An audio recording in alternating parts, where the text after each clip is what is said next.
We put together a working group that comprised ICLEI, the C40, which is 40 largest cities in the world, and the World Resources Institute, and working with UN Habitat, United Nations Environment Program, and the World Bank, came up with a protocol for measuring greenhouse gases. And what this allows us to do is to allow cities to basically begin to quantify their greenhouse gas reductions.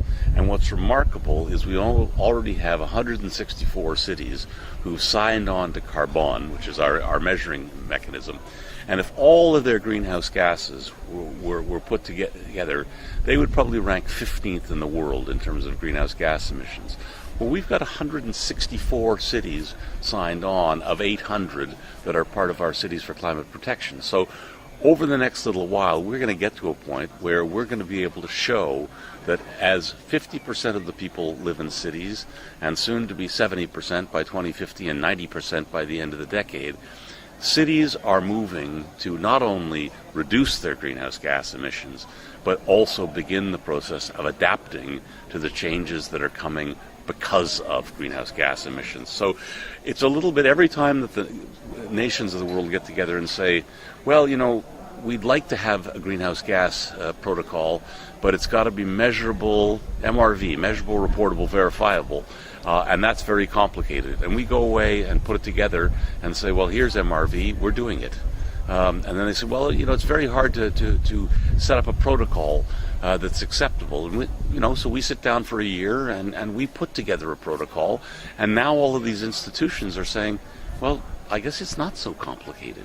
So we take the straw men that are put up by national governments for not doing things and knock them down and show how we can do things. And let's get on to the MRV in just a second. But what cities are we talking about here? Are we talking about cities where the governments have already signed the Kyoto Protocol and are very keen in their commitments, or give us an idea of some of those cities? Well, 600 cities are from the United States where the government hasn't signed the protocol. And in fact, there are 1,000 cities in the United States that signed a commitment that they would adhere to the criterion of the Kyoto Protocol, even though their government wasn't going to sign on. We've got all of the European cities that are part of the European agreement that are part of it. And we've got many, many cities in Africa, in Latin America, and in Asia.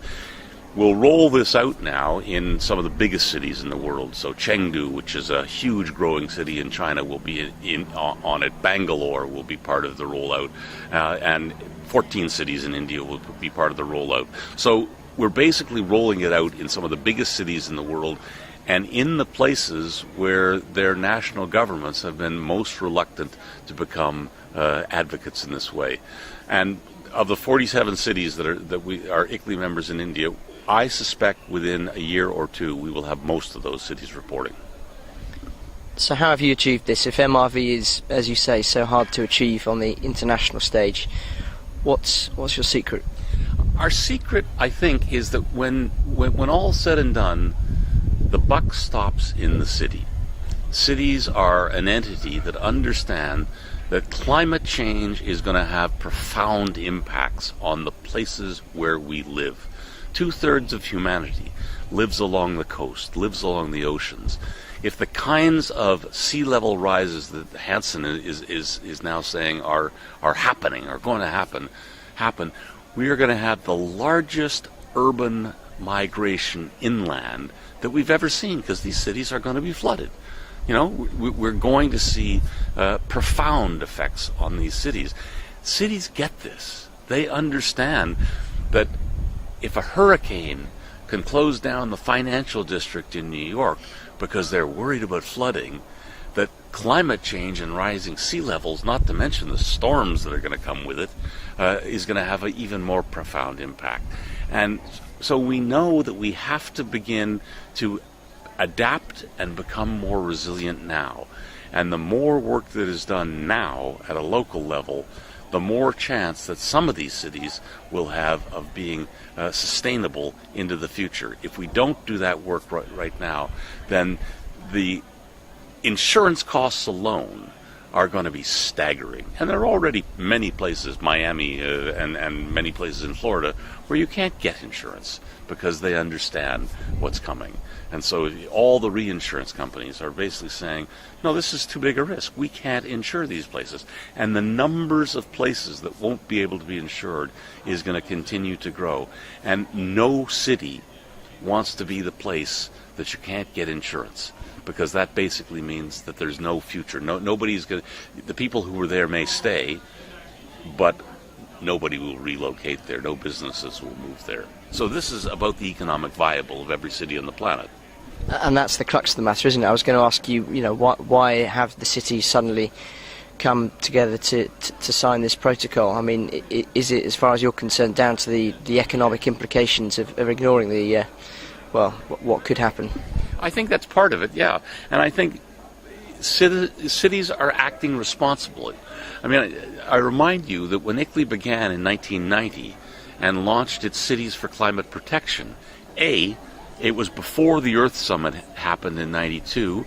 There was no United Nations Framework Convention for Climate Change. There was no Kyoto Protocol. So cities got this early on, and instead of simply showing angst about it, began to act on it and began to change their way of being.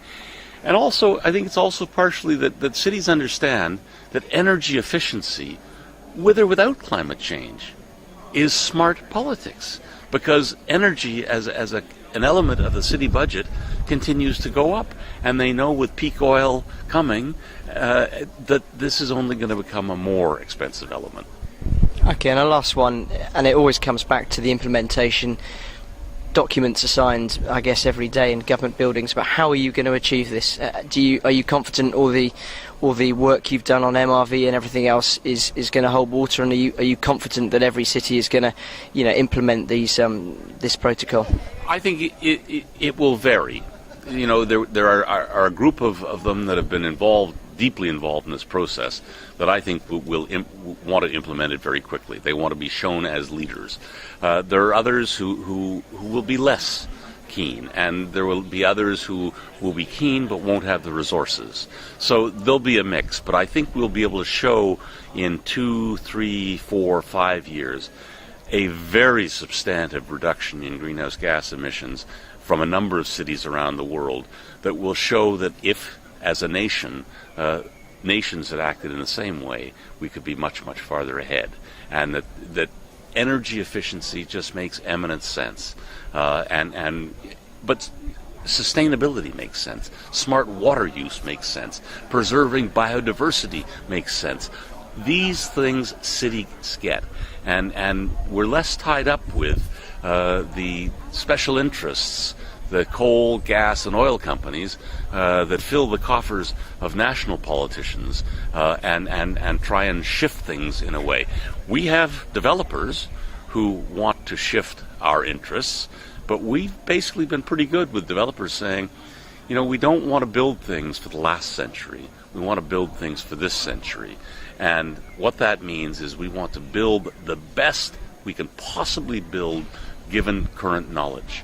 And that's where most cities are now pushing. They don't want to build for the 1950s. They want to build for the end of the 21st century, to have the absolute best buildings in their cities that they can possibly have. And they want to build a transportation mix that doesn't look at the car as being the transportation priority. They want to look at the pedestrian, cycling, public transit community as being the real alternative.